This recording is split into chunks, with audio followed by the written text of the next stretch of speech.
no se acabe el júbilo en tu corazón, que no se agote el aleluya de tu voz. Nadie te robe el gozo que Él te regaló. Canta fuerte una canción, aunque se apague la voz. No se te olvide que todo lo que tienes tú viene del cielo y te llena a plenitud. Hay que cantarlo para que todos puedan ver que en la alabanza está el poder que te ayudará a vencer. Te quiero abrir todas las puertas de mi alma. Quiero darte mis mañanas y también mis madrugadas. Te quiero dar del corazón una alabanza y que todo lo que salga sea el perfume de tu gracia. Que no se acabe la alegría que llevo dentro. Inexplicable ese gozo tan inmenso.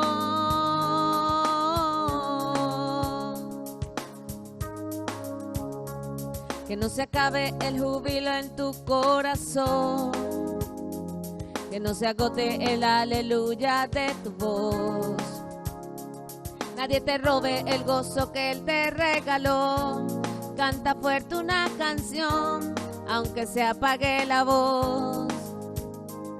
No se te olvide que todo lo que tienes tú viene del cielo y te llena a plenitud.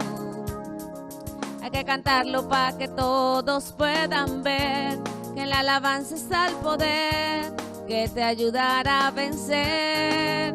Te quiero abrir todas las puertas de mi alma. Quiero darte mis mañanas y también mis madrugadas. Te quiero dar del corazón una alabanza y que todo lo que salga sea el perfume de tu gracia. Que no se acabe la alegría que llevo dentro. Inexplicable ese gozo tan inmenso.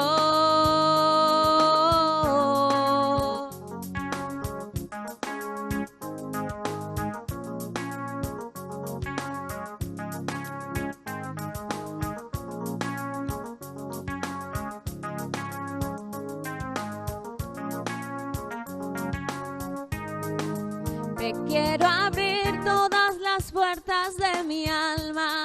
Quiero darte mis mañanas y también mis madrugadas.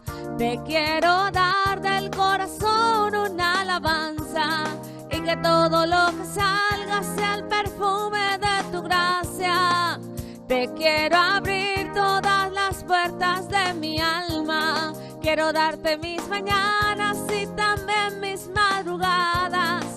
Te quiero dar del corazón una alabanza y que todo lo que salga sea el perfume de tu gracia. Que no se acabe la alegría que llevo dentro. Inexplicable ese gozo tan inmenso. Que no se acabe la alegría que llevo dentro. Inexplicable ese gozo tan inmenso.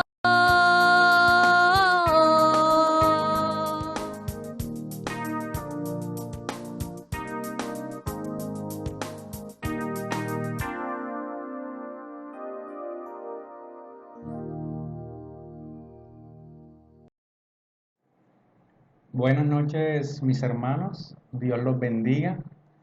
Damos gracias al Señor por cada uno de ustedes que han atendido este llamado de conformar este altar familiar con el propósito de alimentarnos de la palabra de Dios y recibir la enseñanza que nuestro Señor tiene planeado para nosotros en esta noche. El cristianismo es un estilo de vida en el que nosotros, los seguidores de Jesús, valga la redundancia, seguimos su ejemplo, el cual es el plan de Dios para la humanidad. La piedra angular sobre la cual se construye el cristianismo es Jesús mismo. Y dos eventos son los que soportan, son los que le dan validez al cristianismo. Y estos dos eventos son la muerte y la resurrección de Jesucristo. Son los dos eventos más importantes en la historia de la humanidad. ¿Por qué son estos dos eventos los dos eventos más importantes en nuestra historia? La muerte de Jesús. Jesús es Dios que se hizo hombre y murió para asumir el castigo de todo aquel que creyera en Él. De tal manera que Él borraría ese castigo que me correspondía a mí y te correspondía a ti si tú creíste en Él. Y ese castigo lo pagó Él por nosotros en la cruz. Y así nuestro Señor se encargó de borrar el pecado de cada una de esas personas que ha creído y cree en Él. El segundo evento, que ocurrió 3 días más tarde, es la resurrección de Jesús. Con esto, nuestro Señor nos ha quitado lo que era nuestro mayor y gran problema. Y ese gran problema era la muerte. Así como Jesús resucitó, así un día, en su segunda venida, coronado en majestad, Él nos resucitará a cada uno de nosotros para darnos esa nueva vida. Para aquellos que somos los hijos de Dios, aquellos que hemos creído en Él. Es precisamente en esto lo que consiste el plan de Dios. Para esto, para tener bien claro estos dos eventos, es que regularmente leamos sobre las 2 últimas horas de Jesús de forma periódica, digamos cada 3 meses, cada 4 meses, leamos esos últimos capítulos de los 4 evangelios, de Mateo, Marcos, Lucas y Juan, para que valoremos adecuadamente el sacrificio que hizo nuestro Señor por nosotros y así poder sacarle el jugo al entendimiento de lo que es el plan de Dios.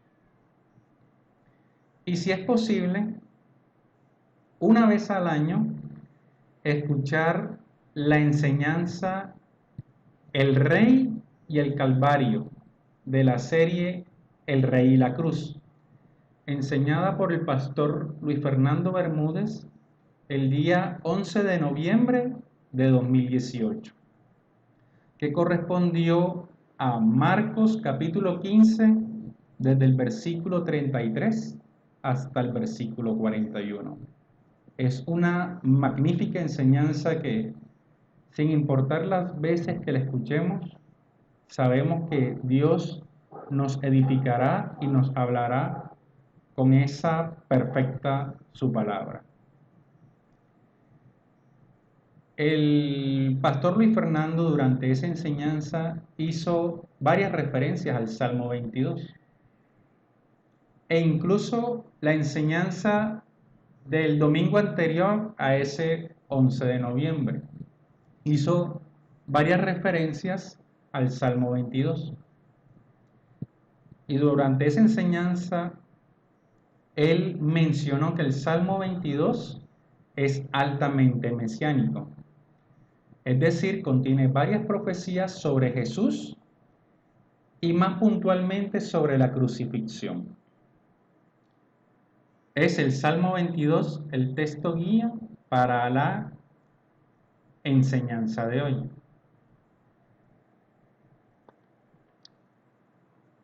Entonces, Este salmo contiene 31 versículos y este salmo se le atribuye a David. Al rey David, de los salmos que consta todo el compendio del libro de los salmos, se le atribuyen 73 salmos.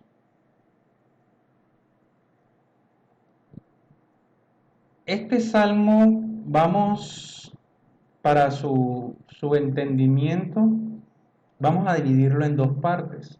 Entonces, esta primera parte va a corresponder desde el versículo 1 hasta el versículo 21.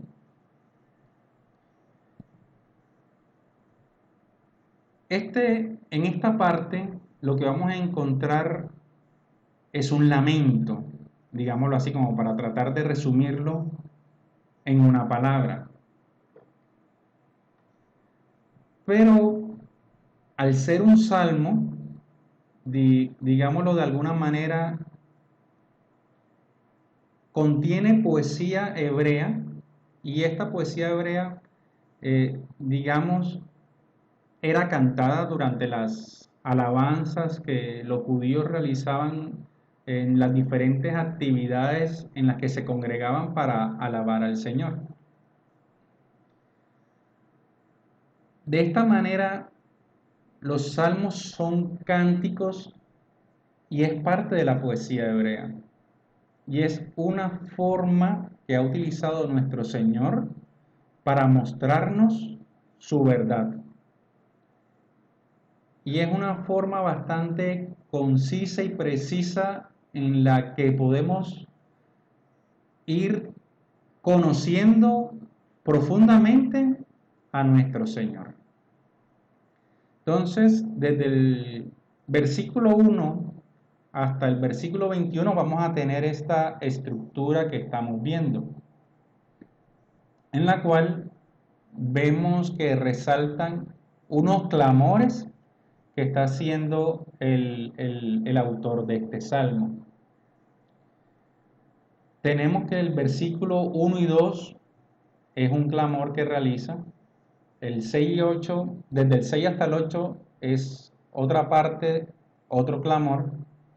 Y desde el 12 hasta el 18 vamos a encontrar un tercer clamor. Desde el versículo 1 hasta el versículo 21. Pero intercalados vamos a ver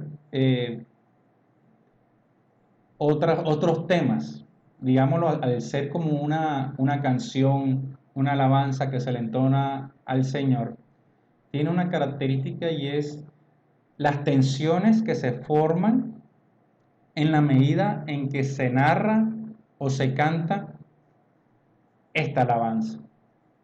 Y es así como intercalado vamos a encontrar versículos donde el autor expresa su confianza al Señor. Y lo interesante es que aquí vamos a encontrar también intercalados, pero de una manera majestuosa, dos expresiones que nos sirven para dividir el salmo. Y son unas expresiones de no te alejes, que la vamos a encontrar en el versículo 11 y desde el versículo 18 hasta el versículo 21. Así que de esta manera, desde el versículo 1 hasta el 21 lo podemos dividir como en dos partes, y cada una de ellas diferenciadas o digamos identificadas hasta esta sección donde el salmista le dice al Señor, no te alejes. Entonces recordemos que el escritor de este salmo era David. David era un poeta y un gran músico. Y como rey y durante la preparación de la construcción del templo, tuvo una destacada actuación en el arreglo musical del culto. Incluso David organizó a los músicos levitas en 24 grupos de servicio. Y este salmo de David es lo que podría catalogarse como dentro de los géneros literarios que podemos encontrar en los salmos, como un lamento individual. Por eso precisamente la palabra para identificar o para recordar el contenido de esta parte del Salmo es precisamente lamento.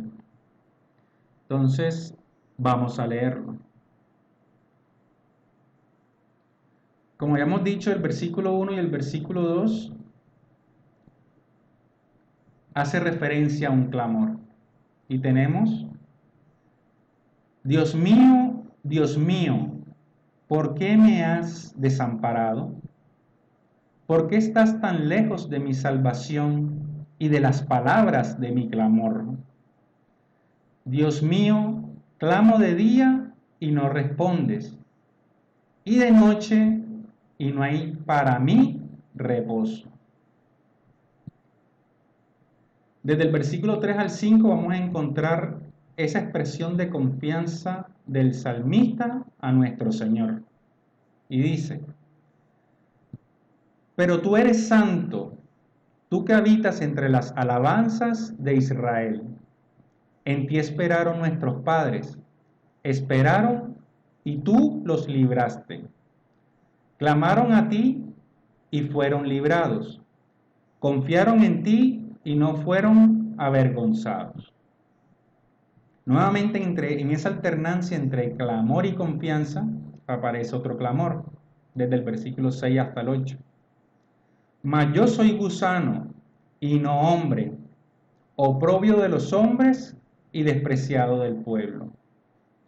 Todos los que me ven se escarnecen, estiran la boca, menean la cabeza, diciendo: se encomendó a Jehová, líbrele él, sálvele, puesto que en él se complacía. Nuevamente encontramos una expresión de alabanza del salmista. Pero tú eres el que me sacó del vientre, el que me hizo estar confiado desde que estaba a los pechos de mi madre. Sobre ti fui echado desde antes de nacer. Desde el vientre de mi madre, tú eres mi Dios. No te alejes de mí, porque la angustia está cerca, porque no hay quien ayude. Entonces, digamos que esta es la primera parte de lo que es este salmo, que constituye una oración. Lo que vemos es precisamente al salmista hablándole a Dios. Es decir, está orando, está expresando lo que tiene en su corazón y lo que está viviendo a Dios. Entonces, en la segunda parte de esta oración, nuevamente hace un clamor.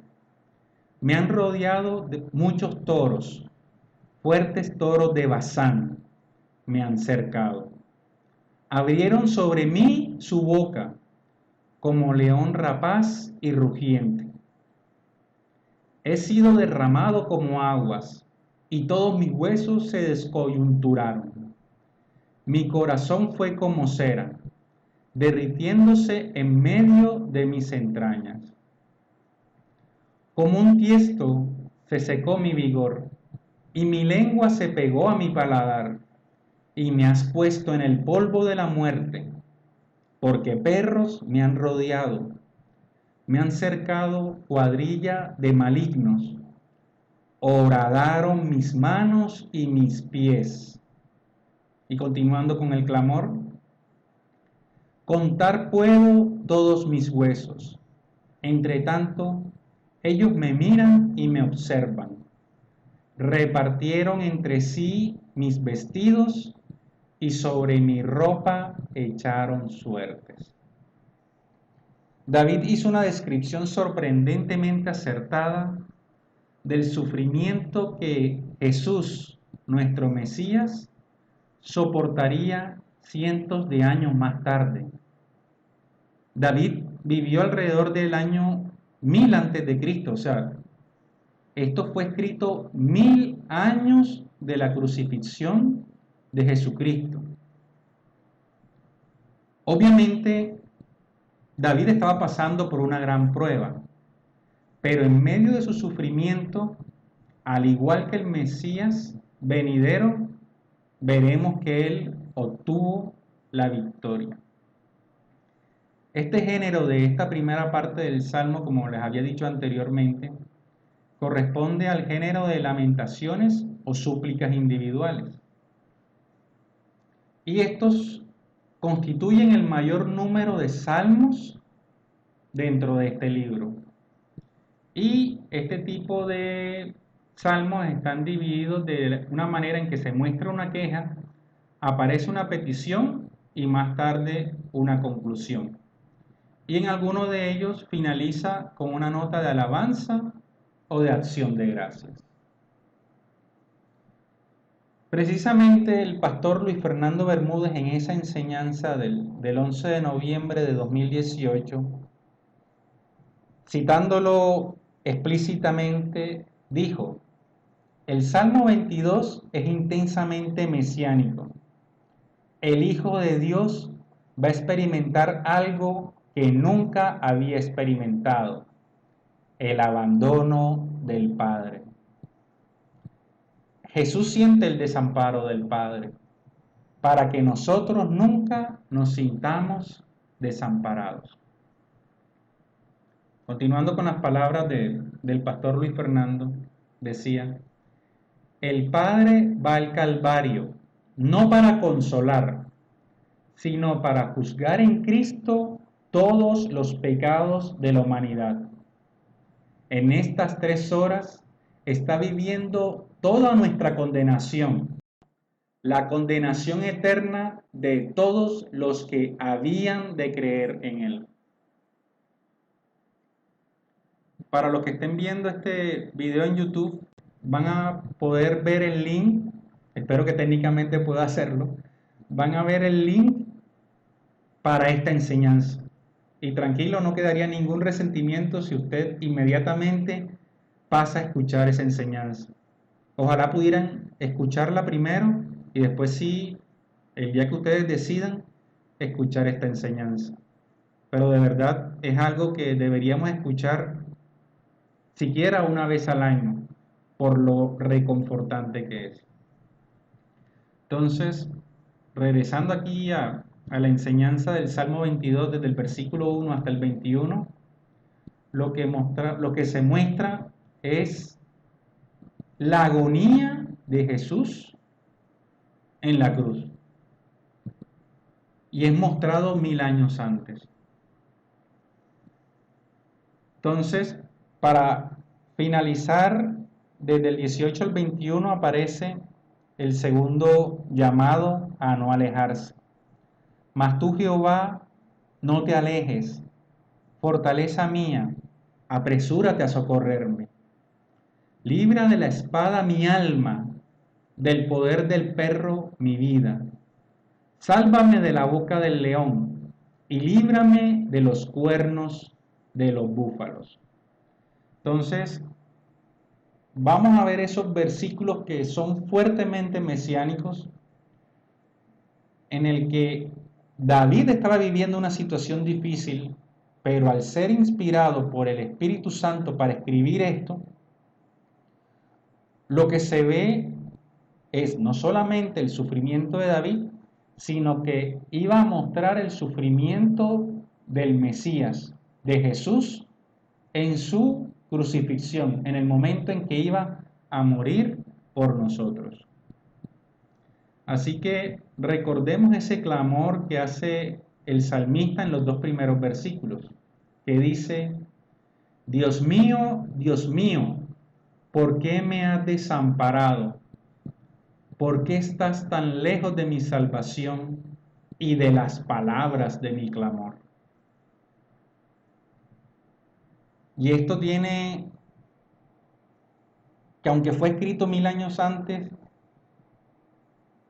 veámoslo en las palabras de nuestro propio Señor. Y precisamente lo tenemos en Mateo 27:46. Y exactamente las mismas palabras corresponden a la enseñanza de ese 11 de noviembre del 2018. Pero esas palabras leídas en el Evangelio de Marcos. Aquí lo vamos a tener en el Evangelio de Mateo. En Mateo 27:46 dice la palabra del Señor. Cerca de la hora novena, Jesús clamó a gran voz diciendo, Elí, Elí, lama sabactani. Esto es, Dios mío, ¿por qué me has desamparado? Exactamente las mismas palabras. Aquí sí Jesús fue textual en decir la apertura del Salmo 22. Ya aquí el Salmo 22 iba a tomar otra connotación. Obviamente, para los judíos de la época desde el año 1000 antes de Cristo y bueno, y los años siguientes hasta antes de Jesús, para esas primeras personas que escucharon el Salmo 22, obviamente debió causarles un gran impacto. Pero a partir de que Jesús dijo esto en la cruz, ya no debía significarle lo mismo a esas personas. Es más, para esa multitud que estaba viendo en vivo y en directo la crucifixión de Jesús. Y mucho menos para esa primera comunidad que se formó de cristianos después de la ascensión de nuestro Señor. Ya esto tenía una connotación diferente. Aquí Jesús, en el medio de la crucifixión, lo que buscaba era que esas personas se sintonizaran con Él y lo que estaba sucediendo, y lo podían entender al recordar las palabras del Salmo 22. Precisamente Jesús lo dijo en la cruz con el propósito que recordaran el Salmo completo. Y Jesús lo dice en el medio del contexto de su muerte, de su crucifixión, en esas horas donde Él estaba experimentando la separación del Padre. Y eso era lo que verdaderamente a Él le rasgaba su interior, porque iba a estar separado del Padre, algo que nunca lo había experimentado.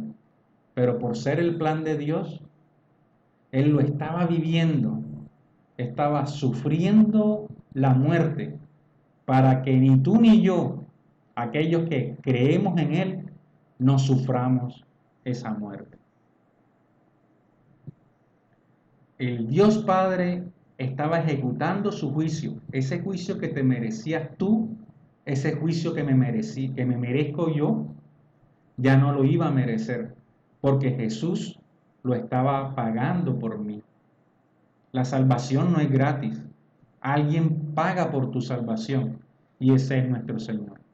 Jesús carga con la sentencia de muerte de la humanidad. No solamente carga con esa sentencia de muerte, sino que también cargó con la separación del Padre. Algo que a ti y a mí nos tiene que doler cuando cometemos adredemente pecado. Porque en ese momento en que nosotros cometemos pecado y lo hacemos adrede, esa brecha que hay entre Dios y nosotros, en lugar de irse acercando, que es lo que Él desea, se abre, nos apartamos de nuestro Señor como consecuencia de nuestros actos. Y aquí está Jesús dándonos ese ejemplo de que la separación del Padre es lo peor que Él puede recibir. No estaba preocupado por el castigo físico, no estaba dolorido por el castigo físico que estaba recibiendo en la cruz. Él estaba triste por experimentar la separación del Padre. Estaba experimentando el momento más oscuro de su vida y lo sobrellevó por nosotros. Entonces, continuando, pasando al siguiente versículo fuertemente mesiánico, nos encontramos con el versículo 6. Bueno, el versículo 6, 7 y 8, que ya los habíamos leído. Mas yo soy gusano y no hombre, oprobio de los hombres y despreciado del pueblo. Todos los que me ven se escarnecen, estiran la boca, menean la cabeza diciendo, se encomendó a Jehová, líbrele él, sálvele, puesto que él se complacía. Veamos qué aparece en Mateo 27:39, donde en la descripción de la crucifixión de Jesús escribe Mateo: y los que pasaban le injuriaban meneando la cabeza. Esta es una señal de desprecio de los judíos.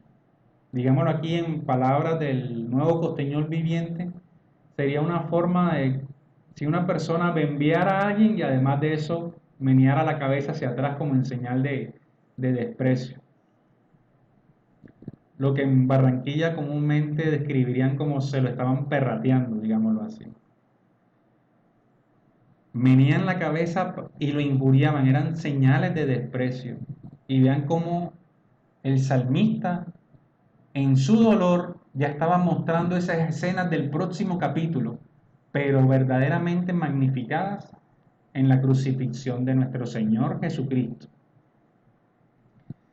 Y continuando con los siguientes versículos, es lo que dice Mateo 27 en el versículo 43, en la primera parte de ese versículo 43, donde dice: confió en Dios, líbrele ahora si le quiere.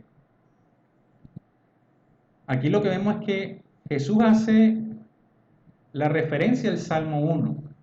Es la única donde coincide lo que dice Jesús con lo que ocurre en ese salmo. Pero en todos los demás versículos no estaba bajo el control de Jesús. Era lo que ocurría en el entorno, en ese contexto, lo que se estaba viviendo durante ese momento. Entonces, pasando al versículo 15. Como un tiesto se secó mi vigor, y mi lengua se pegó a mi paladar, y me has puesto en el polvo de la muerte.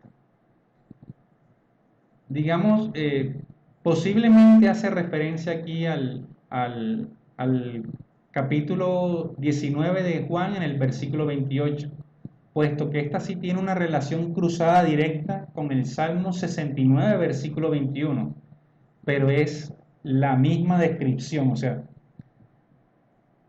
aquí lo que encontramos en este versículo de Juan dice: después de esto, sabiendo Jesús que ya todo estaba consumado, dijo: para que la escritura se cumpliese, tengo sed.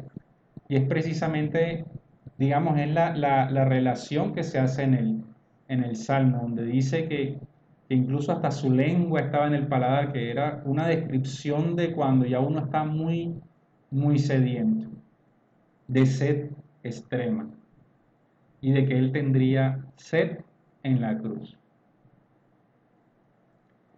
Y en el versículo 16 del Salmo 22 dice: porque perros me han rodeado, me han cercado cuadrillas de malignos, horadaron mis manos y mis pies.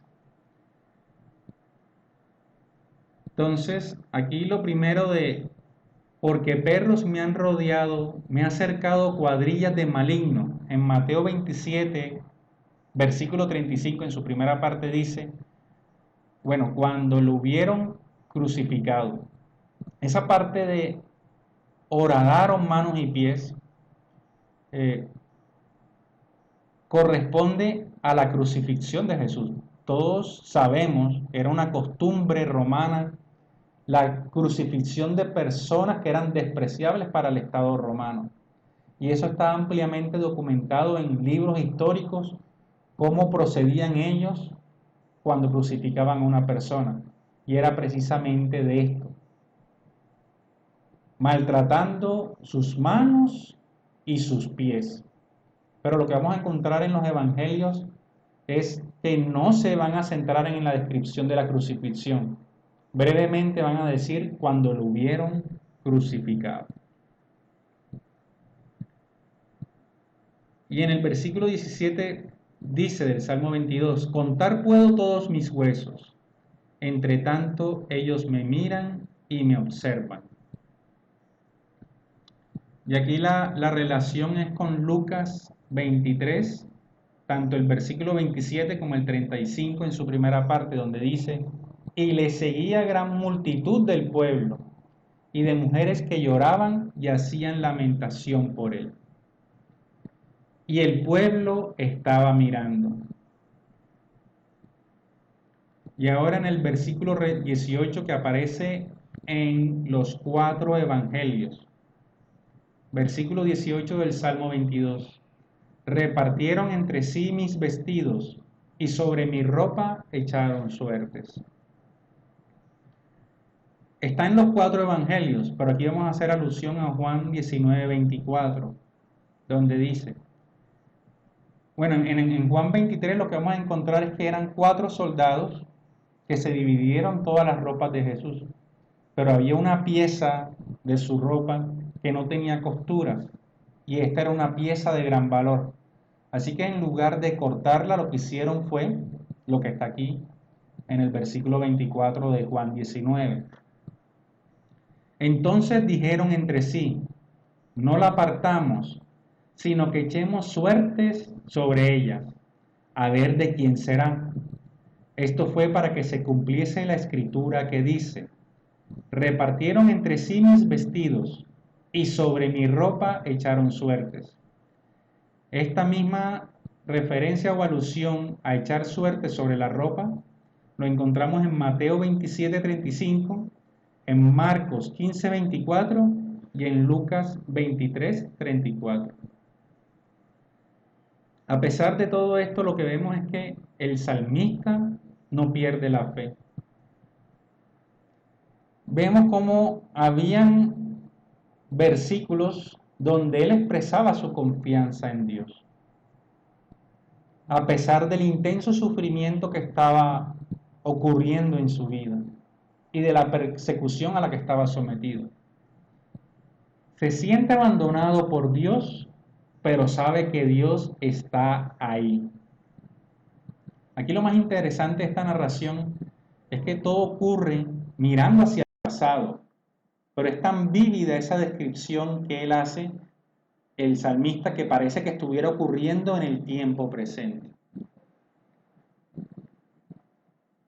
Y aún en este tipo de salmos donde encontramos una fuerte lamentación, el salmista nunca se entrega a la desesperación.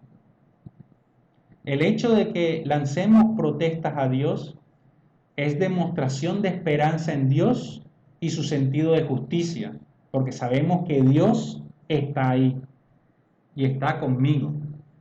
Y esto tiene un importante mensaje para todos los creyentes. Podemos expresarle a Dios todos nuestros sentimientos, por negativos o llenos de reproche que sean. Podemos estar seguros que nos oirá y nos comprenderá. La oración más profunda es el grito que lanzamos cuando nos encontramos abatidos por los problemas de la vida. Y para cerrar esta parte desde el versículo 18 hasta el 21, lo que encontramos es el llamamiento que hace el salmista a ser liberado. Y aparece un no te alejes, y en realidad es por tercera vez. La primera es los 2 primeros versículos, donde dice, ¿por qué me has abandonado? La segunda es donde textualmente le dice en el versículo 11, no te alejes, y la tercera es en el versículo 19, donde le dice nuevamente, no te alejes. Esto es una súplica abierta para que Dios ayude, y señala que que necesita esa ayuda con urgencia. Vemos que los salmos no son más que bella poesía. Describen la vida realmente como es, los gozos, las penas, los temores y las desilusiones. Y es algo como lo que podemos estar viviendo tú y yo en este momento, con esta situación del coronavirus. A muchos los puede estar llevando a una situación extrema. A otros en diferentes circunstancias que han tenido a lo largo de sus vidas. Es muy posible que hayan tenido este mismo sentimiento, esa misma sensación en el corazón. Y aquí lo que vemos es que en oración debería ser normal expresarle esto a nuestro Señor, ya que Él es el único que verdaderamente nos puede ayudar a salir de esa situación. Y eso denota y lo vemos también en el salmista, que a pesar de las circunstancias que podemos tener en nuestro alrededor, tenemos una relación íntima con el Señor y sabemos que Él es el único que nos puede sacar de esa situación. Y si es una situación que Él ha permitido que ocurra, ten la plena certeza que es para tu bien y es para tu edificación en esa relación de amor con Él.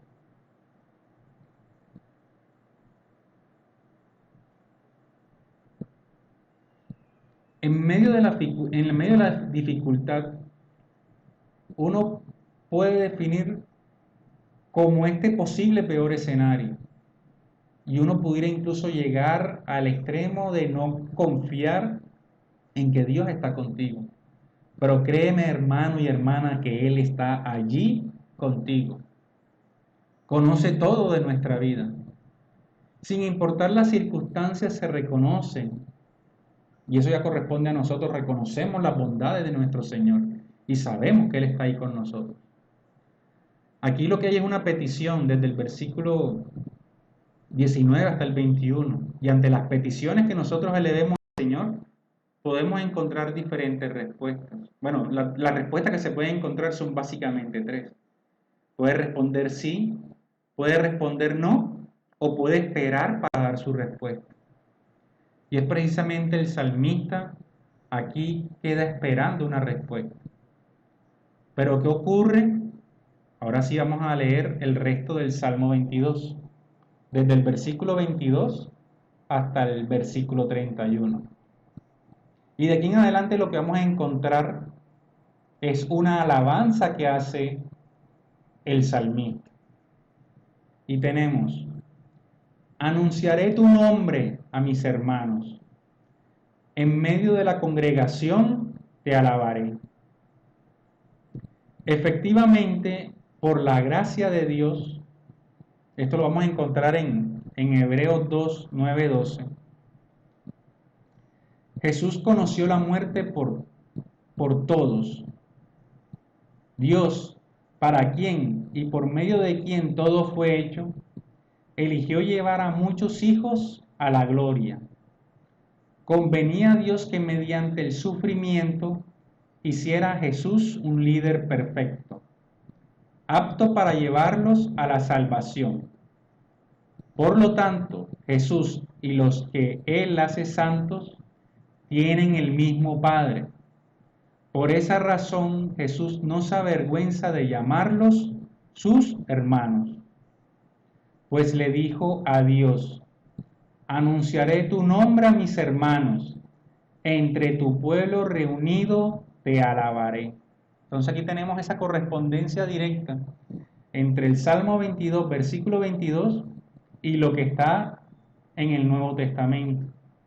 Y es una alusión directa a lo que vamos a encontrar en Hebreos 2, del 9 y al 2. Y nos permite entender, nos da más luces para reconocer ese gran evento que fue la crucifixión y muerte de Jesús, puesto que Él lo hacía por nosotros. Aquí está, tómate tu tiempo después y lee con calma este capítulo de Hebreos.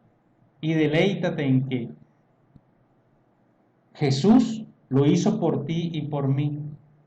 Y lo hizo para anunciar el nombre de Dios a sus hermanos. Esto es para ti y para mí. Y entre tu pueblo reunido te alabaré. Entonces, lo primero que vemos es, y lo vamos a ver en el resto de los versículos, es que estamos ya en medio de una alabanza.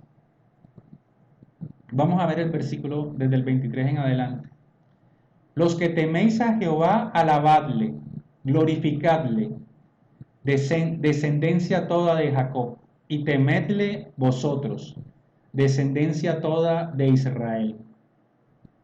Porque no menospreció ni abominó la aflicción del afligido, ni de él escondió su rostro, sino que cuando clamó a él, le oyó.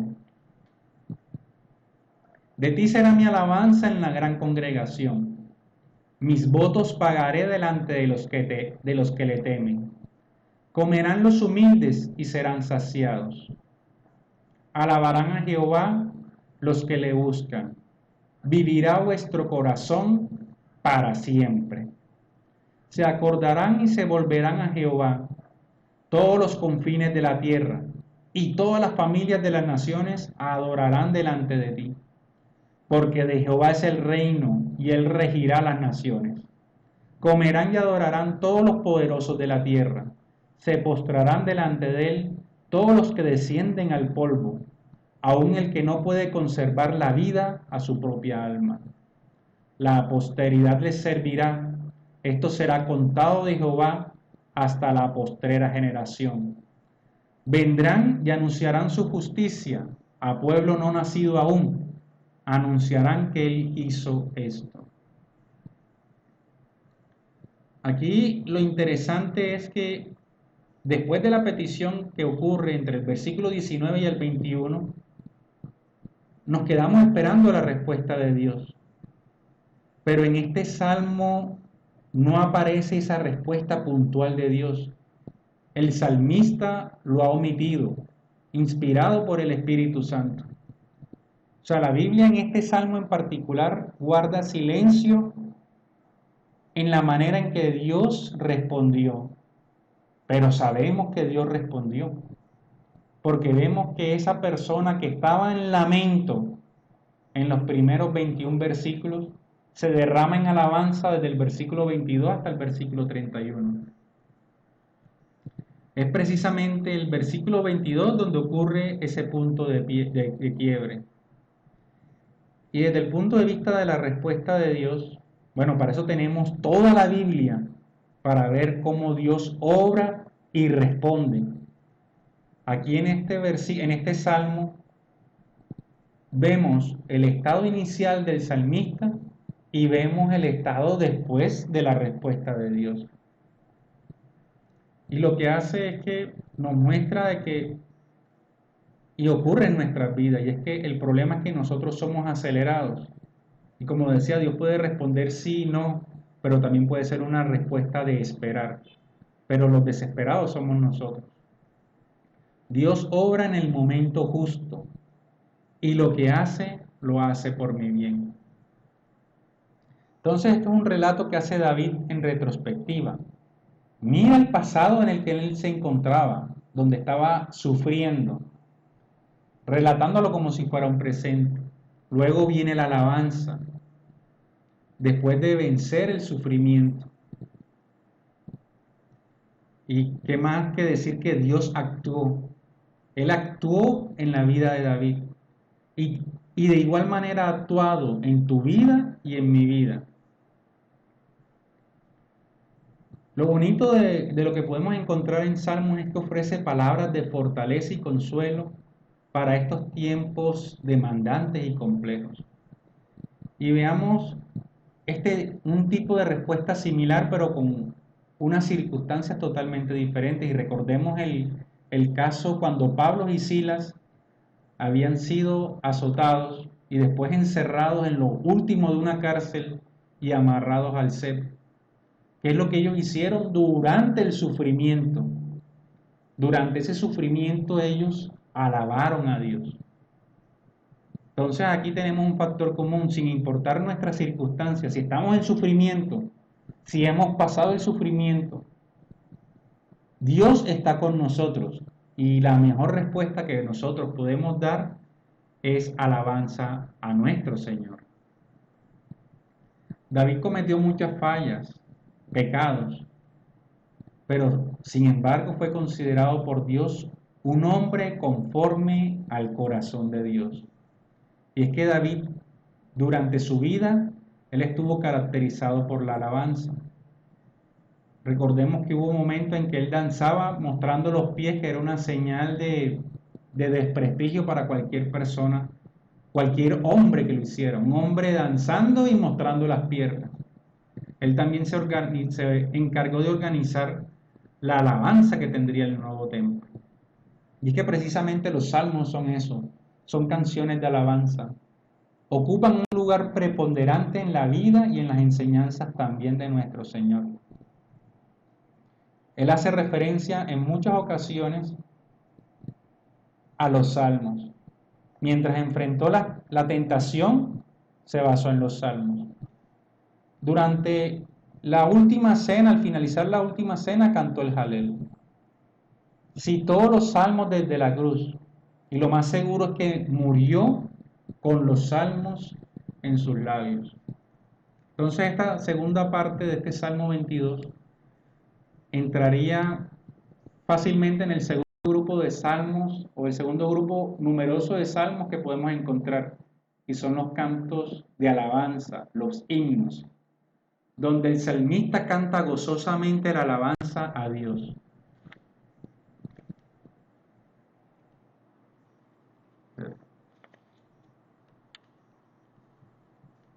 Y bueno, ya como en resumen de esta última palabra, de esta última parte, encontramos que bueno, en el versículo 22, la mejor forma de alabar a Dios es anunciarlo a Él, es testificarlo. Glorificamos a Dios atestiguándole. Y es precisamente ese el deseo de nuestro Señor, que nosotros hablemos de Él a los demás.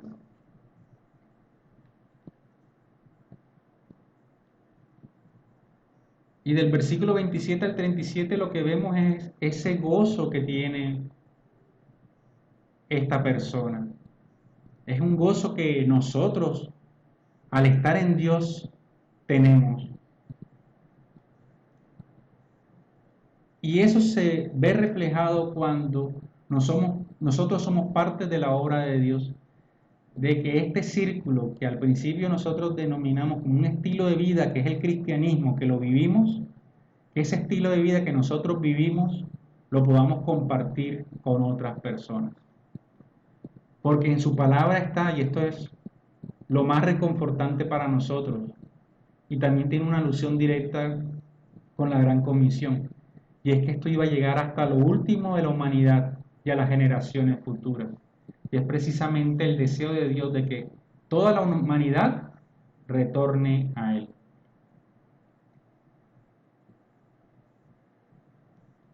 Entonces, aquí lo que vemos es la respuesta que tengo yo ante la acción de Dios en mi vida.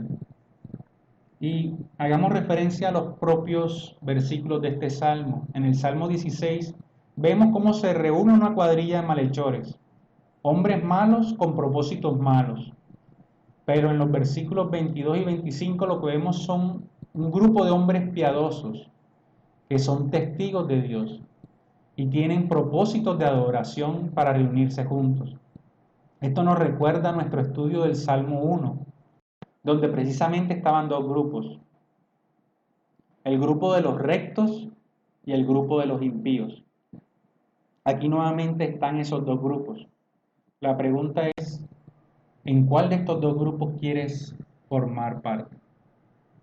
Entonces, la invitación es a que seas parte del grupo de los que alaban a Dios, de los que viven el estilo de vida cristiano y, valga la redundancia, viven como Cristo. Entonces, ante esto, mis hermanos, coloquemos esto en oración para despedir este tiempo y démosle gracias a Dios por toda la obra que ha hecho en nuestras vidas. Amado Padre, te damos gracias, Señor, por esta palabra que tú has traído a nuestras vidas. Gracias, Señor, por recordarnos que tú en todo momento estás con nosotros, que no importan las circunstancias, que no importa lo que ocurre en el mundo, Señor, que no importa que tanto pueda estar sufriendo yo. Tengo la confianza en ti de que tú estás conmigo. Puedo elevar mis peticiones a ti y saber que tú me responderás con un sí, con un no o con un espera. Pero sé, Señor, porque en tu palabra está que tú todo lo que haces, Señor, lo haces por mi bien. Te doy gracias, Señor, y ante esto, la respuesta natural ante todo tu plan y todo lo que tú has hecho, Señor, en mi vida y en las personas que están en mi alrededor, y es que no me queda ninguna otra opción, Señor, que alabarte, en alabarte con mis cánticos y en alabarte con mi estilo de vida, Señor, que te glorifique a ti. Ayúdame, Señor, lléname de tu Santo Espíritu para que esto sea una realidad en mi vida. En el nombre de Jesús, amén. Muchas gracias, mis hermanos. Dios los bendiga.